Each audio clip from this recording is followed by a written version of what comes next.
Hey guys, we got this BlueRigger USB extension cable, 16 feet 5 m long active, and then a USB 2.0 extender. So it's basically if you want to extend your USB, like say a camera where you want to extend or something for the USB, you can use this extension cable where there is a one male and female USB thing here.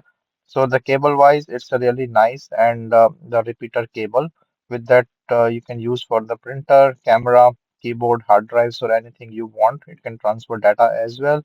And then you can easily put in your stuff. So you can see the cable wise, it's really a nice thick cable with the non-breakable things and the capture here. And you can also see the cable inside with this hook. Just say like this is the USB that I want to put in the image. So that goes really nice with it.